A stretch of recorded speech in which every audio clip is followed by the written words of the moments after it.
பிஸ்மில்லாஹிர் ரஹ்மானிர் ரஹீம். தற்காலத்தில் விமான விபத்துகள் அதிகமாக ஏற்படுவதையும் அதில் அதிகமான மனித உயிர்கள் பறிக்கப்படுவதையும் நாங்கள் பார்த்தோம்.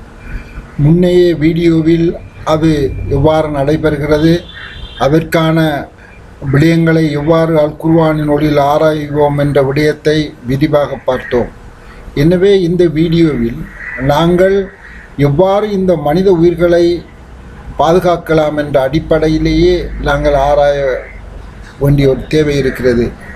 அதன் அடிப்படையில் விமானத்தின் இயக்கம், அது எவ்வாறு இயங்குகிறது, அவற்றை எவ்வாறு தூக்கி பிடித்து கொண்டிருக்கிறது விசை தொகுதிகள் என்ற விடயத்தையும் அதனை ஒப்பிடுவதன் மூலமாக பறவையின் பறக்கும்போது ஏற்படுகின்ற நிலைமையையும் ஒன்று சேர்த்து ஒப்பிடுவதன் மூலமாக நாம் அதற்கான ஒரு தீர்வினை மேற்கொள்ளலாம் என்று நினைக்கிறேன். இந்த படத்தை பாருங்கள். விமானத்தின் நிறை டபிள்யூஆனது கீழ்நோக்கி தாக்குகிறது. அதனை சமநிலைப்படுத்துவதற்காக வளிமண்டலமானது யூ என்ற வேகத்தில் மேல் நோக்கி தள்ளுகிறது. இதன் காரணமாக விமானமானது கீழே விழாமல் அது தாங்கப்படுகிறது. அவ்வாறே விமானத்தின் இறக்கைகளில் இருக்கின்ற அந்த 4 மின் விசிறிகளினாலும் விமானத்தின் உள்ளே காற்றை உள்ளிழுக்கிறது.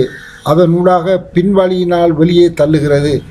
அந்த வெளி தள்ளுதலைக்கு எதிர்முகமாக காற்றானது விமானத்தை முன்னோக்கி தள்ளுகிறது. இதன் காரணமாக அந்த விமானம் சமநிலையில் இருந்தவாறு மிதந்தவாறு முன்னோக்கி செல்வதை காணலாம். இதே போன்றுதான் பறவையும் நாங்கள் சிந்திப்போமானால் பறவையின் நிறை கீழ்நோக்கி தாக்கும். அதே போன்று பறவையை சமநிலை செய்வதற்காக வளிமண்டலமானது மேல் நோக்கி தாக்கும். இந்த அடிப்படையிலே தான் இங்கே விமானங்களும் பறவைகளும் பறந்து கொண்டிருக்கின்றன. இது அல்லாஹ் தஆலாவினால் மேலே கூறிய அல் குர்ஆன் வசனங்களிலிருந்து அவனால் ஒழுங்கமைக்கப்பட்ட விடயங்கள் என்பதை நாங்கள் முதலிலே தெரிந்து கொள்வோம். இதனை இன்னும் ஆழமாக ஆராய்வோமானால் இந்த விமான விபத்துகளிலிருந்து அதிலிருந்து பிரயாணிகளை எவ்வாறு நாங்கள் பாதுகாக்கலாம் என்ற அந்த விடயங்களை மிக இலகுவாக விளங்கி அதற்கேற்ற முறையில் நாங்கள் அந்த விமானத்தில் உள்ள மனிதர்களை உயிர்ச்சேதமின்றி கீழே இறக்கி எடுப்பதற்கான வழிவகைகளை மேற்கொள்ளலாம் என்று நான் நினைக்கிறேன். இங்கே இந்த படத்தை பாருங்கள். விமானமானது பறந்து கொண்டிருக்கிறது. அதன் நிறை கீழ்நோக்கி தாக்குகிறது. வளிமண்டலமானது மேல் நோக்கி தாக்குகிறது. இவ்வாறு இருக்கும் நிலையில் விமானமானது முன்னோக்கி நகராமல் ஓய்வு நிலையில் இருக்குமாயின் அந்த வளிமண்டலம் தாக்குகின்ற பகுதியினால் வளிமண்டல பகுதியினால் மேலே கொடுக்கின்ற உதைப்பானது அந்த நிறையைக்கு சமனாக மாட்டாது. காரணம், அது வளிமண்டலமானது. ஆனால் விமானமும் ஒரு பாரமானது. அதற்குள் மனிதர்களும் பாரமானவர்கள். எனவே இதன் காரணமாக அதன் நிறையானது கீழ்நோக்கி தள்ளுவதன் காரணமாக அவை கீழ்நோக்கி விழுகின்றன. அதே போன்றுதான் பறவையும் பறக்காமல் ஓய்வு நிலையில் இருக்குமாயின் அவற்றின் நிறை கீழ்நோக்கி தாக்கும், அவற்றை வளிமண்டலம் மேல் நோக்கி தாக்கும். ஆனால் அந்த நிறைப்பகுதி அதிகமாக இருப்பதன் காரணமாக பறவையானது கீழ்நோக்கி விழுந்துவிடும். எனவேதான் இந்த விமானமானது என்ஜின் பழுதடைந்த நிலையிலோ அல்லது ஏதேனும் விமானத்தின் கூறுகள் பழுதடைந்து செயலிழந்த நிலையிலே அவை இயங்குவதில்லை. அதன் காரணமாக விமானத்துக்கு தாக்குகின்ற அந்த வளிமண்டல விஷயானது மேல் நோக்கி கொடுக்கின்ற அந்த விஷய தொகுதி குறைவாக இருப்பதன் காரணமாக விமானம் கீழே விழுகிறது. எனவே இந்த சந்தர்ப்பத்தை நாங்கள் முதலில் விளங்கிக் கொள்ள வேண்டும். இந்த அடிப்படையிலேயே நாங்கள் அந்த நிலைகளை விமானத்துக்கு விளங்கும். என்ன நிலையிலே நாங்கள் பறந்து கொண்டிருக்கிறோம், எந்த நிலையில் எங்கள் விமானமானது சரியான முறையிலே இயங்குகின்றதா என்ற நிலை அத்தனையும் விமானிகளுக்கு நன்கு புரிந்து கொள்ளும். இந்த நிலையிலே நாங்கள் எங்களது பிரயாணிகளை, விமானத்தில் இருக்கின்ற அப்பாவி மக்களை எவ்வாறு நாங்கள் பாதுகாக்கலாம் என்ற விடயத்தை முழுமையாக நாங்கள் ஆராய வேண்டும். அதற்காக நாங்கள் பறவையின் நிறையையும் பறவையின் கனவளவையும் நாங்கள் ஆய்வு செய்வதன் மூலம் அதுக்கு ஒரு தியரியை உருவாக்குவதன் மூலமாக அந்த விடயத்திலிருந்து ஒரு பொது சமன்பாட்டை எடுத்து அதனை நாங்கள் பிரயோகிப்போமாயின் மனிதர்களின் நாம் ஒவ்வொருவர் நிறைக்கு ஏற்ப அவர்களுக்கான கன அளவை கொடுப்பதன் மூலமாக அந்த மனிதர்களை நாங்கள் கீழே இறக்கிடக்கூடிய வாய்ப்பு ஏற்படும்.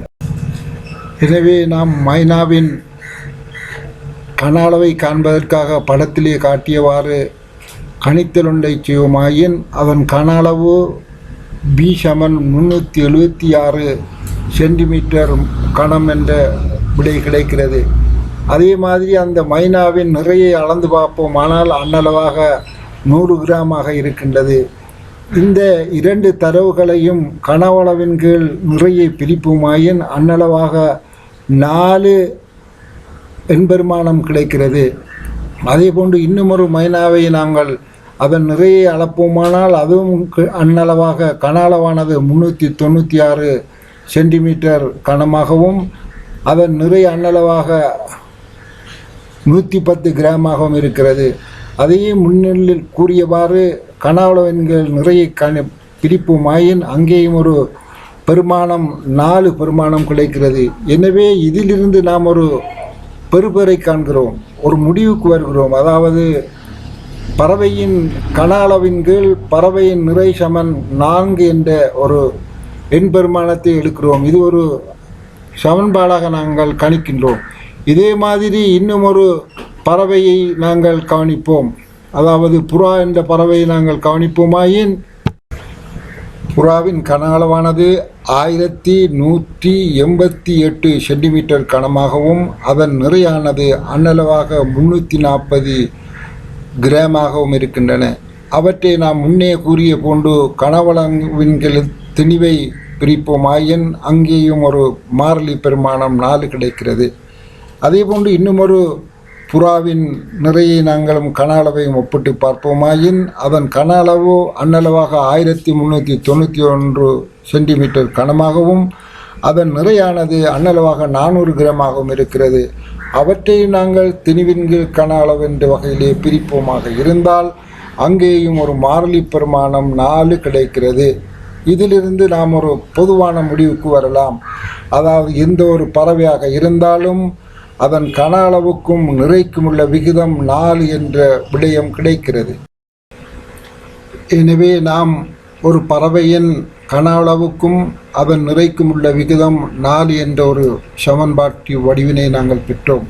இதன் அடிப்படையிலே ஒரு பறவையானது அது ஒரு குறிப்பிட்ட அளவு நிறையை கொண்ட பறவை அதை தூக்குவதற்கான வழியின் அளவு என்ன என்பதை இனி வரும் சமன்பாட்டின் மூலம் தீர்க்க முயற்சிப்போம். அதாவது அதன் கனவளவானது 4W என்ற விடையை நாங்கள் ஏற்கனவே கண்டோம். அதன் அடிப்படையிலேயே ஒரு பறவையின் நிறையின் 4 மடங்கு கன அளவுள்ள வளிமண்டலம் அதற்கு தேவைப்படுமாயின் அவை சமநிலையில் பறந்து செல்ல வாய்ப்புண்டு. அவ்வாறு ஒரு விமானமாக இருந்தாலும் அந்த விமானத்தை தூக்குவதற்கான காற்றின் அளவு அதன் நிறையின் 4 மடங்கு அளவு அதை மேல் நோக்கி தள்ள வேண்டும். அதன் காரணமாக அந்த விமானமானது விழுந்து விடாமல் சமநிலையிலேயே பறந்து கொண்டிருக்கும். அதைவிடவும் விமானம் ஓய்வு நிலைக்கு வருமாக இருந்தால் அதன் மேலுதைப்பு, அதாவது கன அளவு தூக்கப்படுகின்ற வழியின் மேலுதைப்பு குறைவாவதன் காரணமாக அந்த விமானம் விழும். இந்த நிலையிலேயே நாங்கள் அந்த பயணிகளை நாங்கள் பாதுகாக்க வேண்டிய தேவை ஏற்படும். எனவே இதன் அடிப்படையில் ஒவ்வொரு விமானியில் பிரயாணம் செய்யும் பயணிகளுக்கும் அவர்களது கையில் நாங்கள் இவ்வாறான ஒரு பொதுவான சமன்பாட்டை உடைய அந்த விமானிகள் பறக்கின்ற ஒவ்வொருவருக்கும் அவர்களுடைய கன அளவு அவர்களுடைய நிறையின் 4 மடங்கு அளவு இருப்பதற்கான ஒரு உபகரணத்தை நாங்கள் ஒழுங்கமைப்போமாக இருந்தால் அந்த விமானம் செயலிழந்து கீழே விழும் சந்தர்ப்பத்திலே அவர்கள் ஒவ்வொருவரையும் நாங்கள் வான் மண்டலத்திலே குதிக்க செய்யலாம். அதற்கான உபகரணங்களை நாங்கள் தயாரித்து ஒவ்வொருடைய கையிலும் நாங்கள் விமானத்தில் இருக்கின்ற போது இவ்வாறான நிலை ஏற்படுகின்ற போது நீங்கள் இதை பாவித்து கீழே குதிப்பதனூடாக உங்கள் உயிர்களை பாதுகாக்கலாம் என்ற முடிவை நாங்கள் எடுக்கலாம். அந்த வகையிலே எவ்வாறான உபகரணம் அது தயாரிக்கப்பட வேண்டும், அதன் விஷய தொகுதிகள் என்ன, அது தாங்குவதற்கான அமைப்புகள் என்ன என்பதை நாங்கள் இன்னும் அல் குர்ஆனின் ஒளியினூடாக நாங்கள் ஆராய்வுமாக இருந்தால் இன்னும் அழகான முறையிலே எதிர்வருகின்ற 21ஆம் நூற்றாண்டின் பின்னர் விமானங்களிலிருந்து செயலிழந்ததன் பின்னர் சும்மா அநியாயமாக உயிர் சேதங்கள் ஏற்படுவதிலிருந்து இன்ஷா அல்லாஹ் பாதுகாக்கலாம் என்ற முடிவினை எனது ஆய்வு உங்கள் முன் சமர்ப்பிக்கிறது. வஸ்ஸலாம்.